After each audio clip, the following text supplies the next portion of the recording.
গত fascist government বিদ্যুতে সয়লাভ করে দিয়েছিল যে প্রতিটি ঘরে ঘরে বিদ্যুৎ জ্বলবে।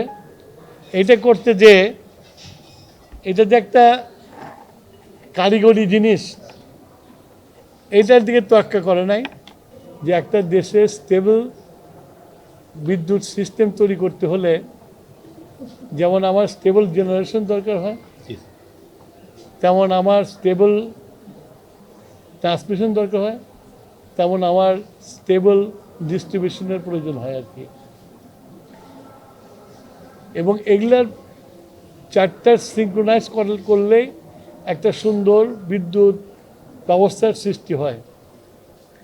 তা আমাদের দেশে এতদিন যেভাবে চলেছে কোনো ইন্টিগ্রেটেড ওয়েতে করা হয়নি, যার ফলে হয়েছে যে আমাদের বিদ্যুতের সঞ্চালন, ডিস্ট্রিবিউশন, প্রোডাকশন এগুলোর মধ্যে একটা গ্যাপ থেকে গেছে।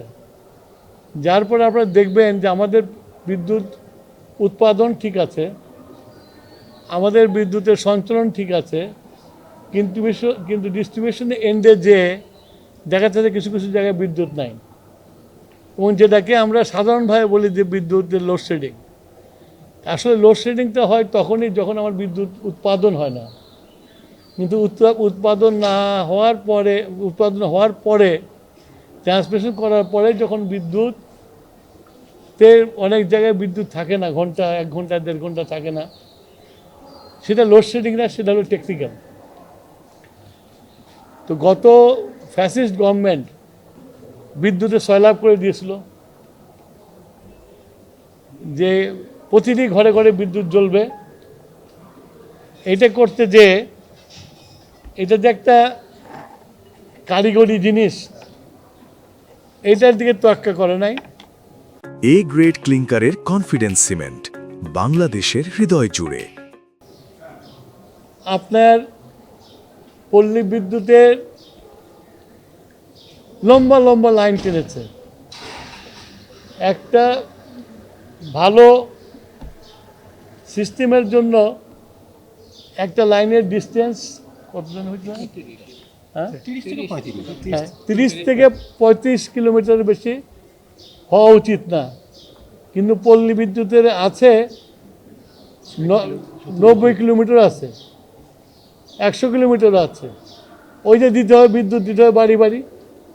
যার ফলে হয়েছে এই যে অপরিকল্পিত লাইনগুলো সৃষ্টি করেছে, এই লাইনগুলো করার জন্য এখন আমরা দেখছি যে আমার উৎপাদন ঠিক আছে, সঞ্চালন ঠিক আছে, কিন্তু বিভিন্ন এলাকাতে অনেক লম্বা দীর্ঘ সময়ের বিদ্যুৎ থাকছে না, যেটাকে সবাই বলছে এটা লোডশেডিং।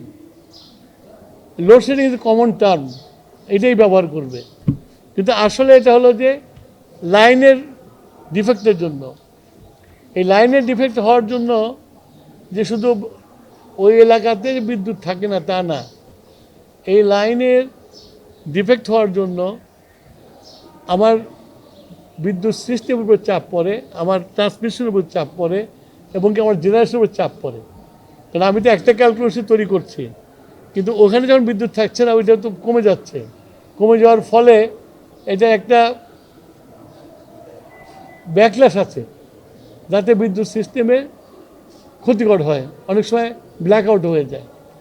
তো এইসব জিনিসগুলো কিভাবে ঠিক করা যায়, সেই জন্য আজকে শুক্রবার ছুটির দিনে অনেকগুলো ভালো সময়, এটা একটু মাথা ঠান্ডা করে বোঝা উচিত আমার।